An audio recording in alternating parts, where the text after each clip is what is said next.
கருஞ்சீரகம் வந்து actually melanin pigment அதிகமா இருக்கு. இந்த வெண்புள்ளிகள் முடி நரைக்காம இருக்கிறதுக்கு இதை வந்து ஆயிலாவே அப்ளை பண்ணுவாங்க ஹேர்க்கெல்லாம் ஆக்சுவலி முடி வளர்றதுக்கு. மரணத்தை தவிர எல்லா நோய்களுக்குமான அருமருந்துனோடனே அப்ப அதாவது ஒருத்தவங்க சாக போறாங்கன்னா அந்த சாவை மட்டும் தான் தடுக்காதான். அவ்வளவுதான் புரிஞ்சிச்சு. இதுலயே எல்லாமே அந்த டெத்தை மட்டும் அதை தடுக்காது, மித்தபடி எல்லா நோய்களையும் சரி பண்ணணும்னு சொல்லிட்டு இதை வந்துட்டு நல்லா வறுத்துட்டு பவுடர் பண்ணி வச்சுட்டு ஹனியில் மிக்ஸ் பண்ணிட்டு சாப்பிட்டு தூங்க போகும்போது பெட் டைம்ல ஒரு பிஞ்ச் அளவுக்கு 1 to 2 grams டெய்லி எடுக்கலாம்னு சொல்லியிருக்காரு. எப்போ ஸ்டாப் பண்ணணும் எனக்கு போதும்ன்றது எப்போ தெரியும், என் உடம்புல கம்ப்ளீட்டாக இது எல்லாமே சரி பண்ணிச்சு அப்படின்னா, இந்த கை கால் உள்ள கை கால் லைட்டாக ஒரு எரிச்சல் சென்சேஷன் வருதுன்னா ஓகே எனக்கு போதுமான டோசேஜ் வந்துருச்சு. இப்போ நம்ம கேரட் பீட்ரூட் ஜூஸ் குடிக்க சொல்லுவேன் நிறைய பேஷண்ட்டை.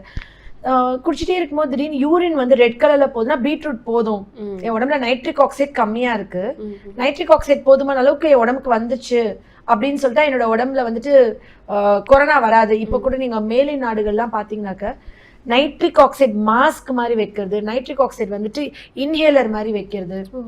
ஏன்னா நைட்ரிக் ஆக்சைடு உடம்புல நல்லா இருந்ததுன்னா கொரோனா நோய் தொற்று வந்து உடம்புல பெருசா வளரல அப்படின்னு சொல்லி அதை பத்தி நிறைய ஆய்வுகள் வந்துச்சு. அதுல வந்துட்டு அக்பா ப்ராடக்ட், அக்பா நிறைய சாம்பிராணியோட இதுல வந்து அக்பான் விற்கிறாங்க நிறைய. லிவ் 52 பாக்குறோம்ல, கீழாநெல்லி விற்கிற மாதிரி எப்படி போஸ்வெல்லியாக்கு அக்பா விற்கிறாங்களோ அந்த மாதிரி இந்த கருஞ்சீரகத்துக்கு அவ்வளோ ஒரு பெருசா மார்க்கெட்ல தெரியுமா, காமன் பீப்புளுக்கு இது போய் ரீச் ஆச்சா அப்படின்னா கண்டிப்பா வந்துட்டு நம்மளோட முஸ்லீம் சகோதரர்களுக்கு இது தெரிஞ்சிருக்கும். குரான்ல அவங்க படிச்சதுனால எல்லாருக்குமே இது ரொம்ப தெரியும். அதனால ஆனா நம்மளுக்கு காமன் பீப்புள்ஸ்க்கு பாத்தீங்கன்னா அவ்வளவா நம்மளுக்கு தெரியாது இல்லையா. ஸோ இந்த விஷயத்தை இன்னைக்கு எடுத்துக்குவோம், நம்ம அதை பத்தி டிஸ்கஸ் பண்ணுவோம் அப்படின்னு சொல்லி நான் எடுத்து இதை பத்தி படிக்க ஹோமியோபதியில நைஜெல்லா சட்டைவான்னு இது ஒரு மருந்தா யூஸ் பண்றோம். எல்லா கேன்சர் பேஷண்ட்ஸ்க்கும் நான் கொடுப்பேன். அப்படியே அந்த கட்டிகள்லாம் சுருங்கிடும். அவ்வளோ அழகா கேன்சரை ப்ரிவென்ட் பண்ணுது, அவ்வளோ அழகா அவங்களோட லைஃப் ஸ்பேனை ப்ரொலாங் பண்ணுது. இது வந்து இந்த கிளாண்டுன்னு கிடையாது, எல்லா கிளாண்ட்லயும் ஆக்ட் பண்ணுது. குறிப்பா கணையத்துல போய் வேலை பார்த்து கணையத்தை ரிப்பேர் பண்ணி இன்சுலின் சுரக்க வச்சு சர்க்கரை நோயை முழுமையா இல்லாம ஆக்கி கொடுக்குது.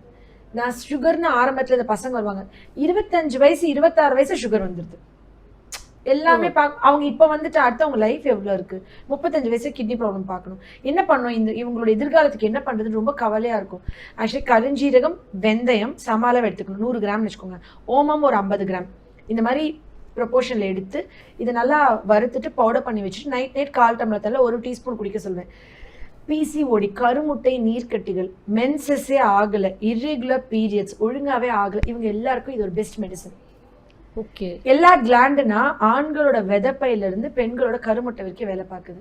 இந்த ரேடியேஷன் ஃபோன்னால நிறைய உயிரணுக்கள் இல்லை, குழந்தை இல்லை, கன்சீவ் வரைக்கும் சாப்பிட சொல்லுவேன், கன்சீவ் ஆயிட்டோம்னா ஸ்டாப் பண்ண சொல்லிடுவேன்.